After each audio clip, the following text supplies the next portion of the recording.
अस्सलाम वालेकुम नाज़रीन।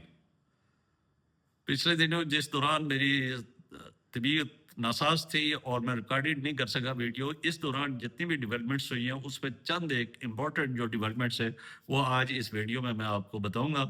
और उसमें सबसे पहले जो है तो वो बांग्लादेश है ना, चूँकि T20 वर्ल्ड कप बिल्कुल सर के ऊपर है और इशू चल रहा था कि बांग्लादेश ने ना कहा था, बांग्लादेश बोर्ड ने ना ICC से रिक्वेस्ट की थी कि हम इंडिया में जाके मैच नहीं खेलेंगे। उसकी बड़ी वजह क्या थी कि मुस्तफिजुर रहमान को कोलकाता नाइट राइडर्स से निकाल दिया गया था और वहाँ पे जो है तो ज़्यादा पॉलिटिकल, इंडिया जो है तो वो हर साइड पे उनका ना इन्फ्लुएंस है, पॉलिटिकल इन्फ्लुएंस है, जिसकी वजह से प्रॉब्लम आ रही हैं। और पहले पाकिस्तान के साथ प्रॉब्लम थी कि जी हम हाथ नहीं मिलाएंगे, क्रिकेट खेलेंगे लेकिन हाथ नहीं मिलाएंगे। और अब आप डबल डबल डबल विकेट मुकाबला हुआ है, वहाँ इरफान पठान ने ना सबके साथ हाथ भी मिलाया है, वहाँ हार भी गया है और खेला भी है ना, बातचीत भी कर रहा है। ये दोहरा म्यार है ना, ये दोहरा म्यार। लेकिन बदकिस्मती ये है कि क्रिकेट के अंदर पॉलिटिकल घुस गई है, एक सियासी पहलू जो था वो ना घुस गया है, जिसकी वजह से ना अब क्रिकेट इस रीजन्स के अंदर डेवलपमेंट करने के बजाय वो जुवाल की तरफ जा रहा है ना। यानी पाकिस्तान बांग्लादेश ने कहा जी हम, ICC ने उसके ऊपर वोटिंग रखी और उस वोटिंग में सिवाय पाकिस्तान ने बांग्लादेश को ना सपोर्ट किया है, बाकी दिगर कोई बोर्ड इसकी सपोर्ट नहीं कर सका। और फिर बांग्लादेश को ना ये एक दिन का मौका दिया गया कि आप एक दिन और सोच लें और उसके बाद फैसला करें। अगर आप ना नहीं ऐसा होंगे ना वर्ल्ड कप T20 में, अगर आपने इंडिया में ना खेला तो फिर आप T20 वर्ल्ड कप का हिस्सा नहीं होंगे और आपकी जगह पे स्कॉटलैंड को हम ना इस टीम का हिस्सा बनाएंगे, उस पोल का हिस्सा बनाएंगे। चुनांचे बांग्लादेश अपने उसी मौकूफ के ऊपर डटा रहा और उसने दूसरे दिन भी वही फैसला किया कि हम इंडिया में जाके नहीं खेलेंगे और हम इस T20 वर्ल्ड कप का हिस्सा नहीं होंगे। अब ये क्रिकेट की डेवलपमेंट हो रही है, ये क्रिकेट की तबाही है। इस रीजन्स के अंदर क्रिकेट की बदकिस्मती ये है कि एक टीम जो पाकिस्तान की टीम थी और फिर दूसरी भी सियासत का शिकार हो गई है और उसको भी ना इस वक्त सियासत का शिकार होते हुए वो वर्ल्ड कप टूर्नामेंट से ही बाहर हो गई है। अब इसमें देखना है कि पाकिस्तान अपना मौक़िफ़ क्या इख्तियार करता है। आया ये भी बाइकआउट कर ले, क्योंकि ये भी एक चहमगाइयाँ चल रही हैं कि इससे भी बाइकआउट हो सकता है कर ले वर्ल्ड T20 वर्ल्ड कप का। तो ये एक बदकिस्मती है कि हमारे जो इस रीजन्स में एक जो बोर्ड है उसने ना क्रिकेट को भी जो है ना एक दागदार बना दिया है, क्रिकेट की रूह को भी दागदार बना दिया है, क्रिकेट की रूह को भी एक्चुअल जो रूह है उसमें भी सियासत को घसीट दिया है और उस सियासत की नज़र हो गई है। ये दो मुल्क जो हैं यानी पाकिस्तान और बांग्लादेश, ये दोनों इस वक्त सियासत की नज़र है।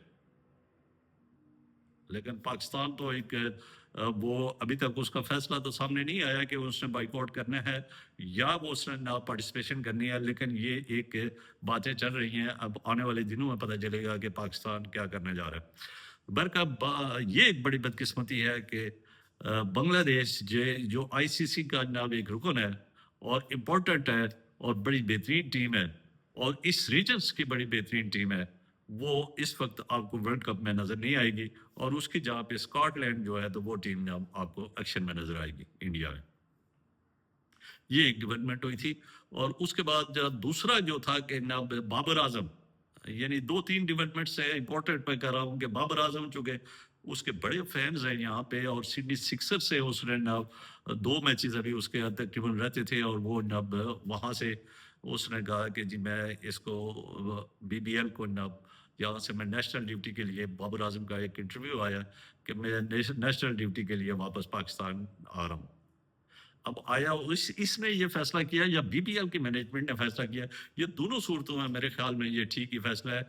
क्योंकि बाबर आजम, उन्होंने जिस मकसद के लिए इसको ना चुना था, जिस मकसद के लिए उन्होंने हायर किया था, जिस मकसद के लिए सिडनी सिक्सर ने लिया था, उसमें वो खातिर खा कामयाबी नहीं हासिल कर सका। अब आप देखें कि उसकी प्रोग्रेस क्या है, 11 मैचों में 202 रन है और उसमें ना आप पहला मैच है उसमें 2 रन स्कोर किया हुआ है, दूसरे में 9 रन है, तीसरे में 58 स्कोर था, फिर चौथे में ना 2 स्कोर है और फिर 58 नॉट आउट है और फिर 2 स्कोर है, यानी 2-2 और फिर 14 रन है, फिर 9 रन है, फिर 47 और फिर 1 और फिर 0 सिफर।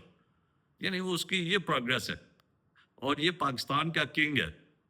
یہ بی بی ایل میں اب چونکہ سچویشن اس وقت یہ ہو گئی تھی کہ اگر اس کو ڈراپ کر دیتے تو اس کے فینس ناراض ہو جاتے.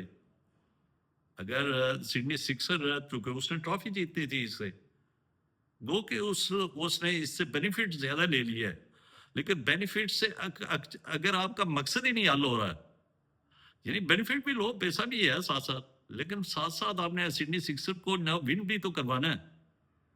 لیکن سچویشن اب ایسی آ گئی تھی کہ بی پی ایل میں سڈنی سکسر ابھی رسک نہیں لے سکتا تھا. پہلے تو انہوں نے رسک لیے ہیں، لیکن اس میں بابر اعظم جو ہے تو وہ ناکام ہوا ہے، وہ اس طرح کامیاب نہیں ہوا ہے. تو اگر سڈنی سکسر اس کی ریپلیس کر لیتے تو ہو سکتا ہے نہ بابر اعظم کے فینس ناراض ہوتے. تو یہ جو اگر بابر اعظم نے سڈنی سکسر اس کو ڈراپ کر لیتی، اس کی سچویشن یہ تھی کہ انہوں نے جیتنا تھا. اگر انہوں نے ڈراپ کرنا تھا تو پھر ناراض ہو جاتے. تو اس لحاظ سے جو ہے تو بابر اعظم نے ہر لحاظ سے یہ جو فیصلہ کیا ہے کہ میں واپس پاکستان آ رہا ہوں، تو یہ بالکل ٹھیک ہے. یہ نیشنل ڈیوٹی ان کے بھی کیپٹن کر رہے تھے مارش، اور جوش انگلش بھی نہ کیا، وہ جو ورلڈ کپ اسکواڈ کا حصہ ہے وہ بھی نہ ادھر فائنل کھیلیں گے. تو آپ اگر فائنل وہاں کھیل کے آ جاتے، آپ پیچھے سے آپ کی بیک گراؤنڈ یہ بتا دیتی کہ آپ نے اچھا رزلٹ دیا، چونکہ آپ کو شہرت، عزت، نام، یہ آپ کو لوگ پسند کرتے ہیں آپ کی پرفارمنس کے اوپر. لیکن آپ اس وقت جو نہ بی بی ایل میں آپ کی پرفارمنس تھی وہ بالکل نمایاں نہیں تھی، اور اس پائے کی نہیں تھی جہاں پہ آپ کو لوگ دیکھنا چاہتے. تو آپ کا یہ جو فیصلہ ہے یہ بالکل میں سمجھتا ہوں کہ بالکل ٹھیک فیصلہ تھا. اور اس کے اوپر انہوں نے نہ واپس کم بیک پاکستان میں کیا. اب دیکھتے ہیں یہاں پہ پاکستان میں وہ آسٹریلیا کے اگینسٹ کیا پرفارمنس دیتے ہیں. بلکہ بی پی ایل میں نہ ان کا اگر ڈراپ ہو جاتا تو پھر بھی ان کی نہ ایک رسپیکٹ شاید نہ ہوتی نہ، اور پھر بھی لوگ بھی مایوس ہوتے نہ، اس کے فینس بھی مایوس ہوتے، اور بی بی ایل کی مینجمنٹ کو بھی شاید نہ مشکلات سے دو چار ہونا پڑتا. لیکن انہوں نے یہ جو فیصلہ نہ خواہ اس نے اپنی منشا کے مطابق کیا یا منشا کے اگینسٹ کیا، لیکن جو بھی فیصلہ ہے یہ بالکل ٹھیک ہے موجودہ سچویشن میں. اور اس کے بعد جو تیسری ڈیولپمنٹ ہے وہ ہے نا پی ایس ایل، جس کی نہ نظریں پاکستان کی اس وقت پی ایس ایل 11 میں ہے. چونکہ بڑی دلچسپ صورتحال ہو چکی ہے، نہ دو ٹیمیں اور انکریز ہو چکی ہیں، حیدرآباد اور سیالکوٹ کی ٹیمیں نہ یہ دونوں انکریز ہو چکی ہیں. پھر چار جو آکشنز والا فارمولا ہوگا، انشاءاللہ آکشنز ہوگا ان ٹیموں کا، اور چار کھلاڑی جو ہیں تو وہ ریٹین کر سکتے ہیں. ہر کیٹیگری کا ایک کھلاڑی ریٹین کر سکتی ہے وہ جو ٹیمیں ہیں. اب یہ ہے کہ لاہور قلندر تو موسٹلی انہی کھلاڑیوں کے ساتھ آ رہی تھی. اب دیکھنا یہ ہے کہ لاہور قلندر کن کھلاڑیوں کو یہاں سے کون سا ریٹین کرتی ہے اور کون سے یہاں سے آؤٹ ہو جاتے ہیں. اور اسی طرح دوسری دیگر ٹیمیں بھی ہیں، وہ چار کھلاڑیوں کا ان کے پاس بھی آپشن ہے، ایک کیٹیگری کا ایک کھلاڑی. تو اس کے اوپر آکشن ہوگا تو پھر بتائیں گے. یہ ڈیولپمنٹس تھی کہ ایک تو وہاں پی ایس ایف کا آکشن ہونا ہے، اور اس میں چار پلیئر جو ہے تو ہر کیٹیگری کا ایک پلیئر انہوں نے ریٹین کرنا ہے جو بھی فرنچائزیز ہیں. اور اس کے علاوہ آکشن ہوگا تو اس میں پھر دیکھیں گے کہ کون سا کھلاڑی کس ٹیم میں جاتا ہے. تو یہ تین ڈیولپمنٹس تھیں اس وقت اس دوران جو میں نے ویڈیوز، امپورٹنٹ ڈیولپمنٹ، چھوٹی چھوٹی تو ہے لیکن امپورٹنٹ ڈیولپمنٹس یہ تھی. ایک تو بابر اعظم کے حوالے سے، بنگلہ دیش کے حوالے سے، اور پھر پی ایس ایل کے حوالے سے. تو آئندہ انشاءاللہ جو بھی اپڈیٹس ہوتی رہیں گی ساتھ ساتھ آپ کو اس میں آگاہ کرتے رہیں گے. لیکن فی الحال یہ دو تین اپڈیٹس ہی یہ آپ کے ساتھ میں نے شیئر کر دی ہیں. اب مجھے دیجیے اجازت. خوش رہیے، آباد رہیے، اور اس چینل کے ساتھ جڑے رہیے. اس کا مقصد ہے سبسکرائب کریں، بیل آئیکن کو کلک کریں تاکہ جو بھی نئی ویڈیو ہے وہ بر وقت آپ تک پہنچے. اللہ حافظ.